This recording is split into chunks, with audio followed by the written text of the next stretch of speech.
There's two big things, we've talked about both of them.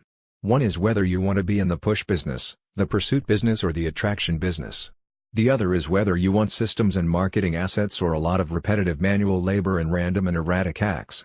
If you take the second one, for example, and you really look at the way most businesses advertise, market and sell, they are not systemized. A lot of people have read the E-Myth, no disrespect to it, but if you summarized it on a 3x5 card, it is organize the operations of your business as if you were going to franchise it 10,000 times across the country and staff it with kids and monkeys, even if you are never going to do that. Because you will have a better business. But that's mostly, and where most people do it, is on the operations side. If we use our Cleveland Clinic example, unlike what I described with what happens at and after the executive physical dash, which, from a marketing standpoint, is a mess, its efficacy is totally dependent on those 8 people pitching me and whether they had a fight with their wife or not before they came to work this morning and whether they like me or not. There's no systemized approach to any kind of follow-up. The operations side of the Cleveland Clinic, I assure you, is micro-detailed, rigidly controlled. Here's how you do a hip replacement, and if there's 412 steps to doing a hip replacement, by God, you do them in this order.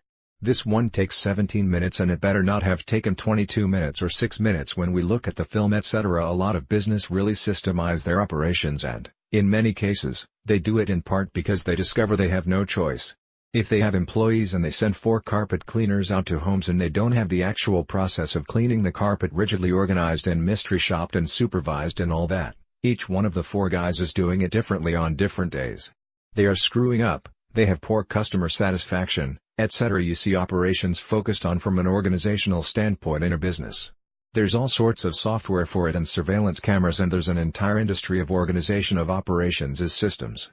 Hence you can go to pretty much any Quiznos in America and, within a small range of variance, if you order sandwich X, it's going to be the same. It's going to take about the same number of minutes to make, it's going to be cooked to the same temperature, etc. They've got that down. Hardly anybody applies the same thinking and determination to organizing their marketing and selling as systems. There's not much of an industry around doing so, and there's all sorts of reasons for that. Really what magnetic marketing is all about is, to a great degree, starting to impose that kind of discipline.